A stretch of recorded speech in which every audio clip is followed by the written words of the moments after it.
भाजपचा भलताच डाव. लोकसभा निवडणुकीच्या निकालाचे आत्मपरीक्षण सगळ्याच पक्षातील नेत्यांकडून केलं जात आहे.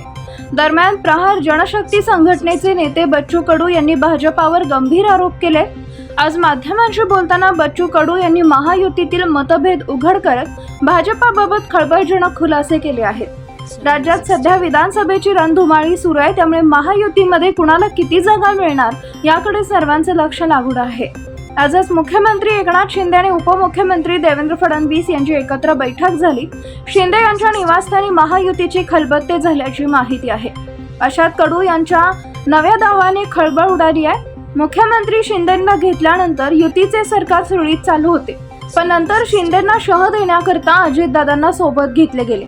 मात्र हा डाव उलटला, याच्या उलट निकाल लागला असं बच्चू कडू म्हणाले.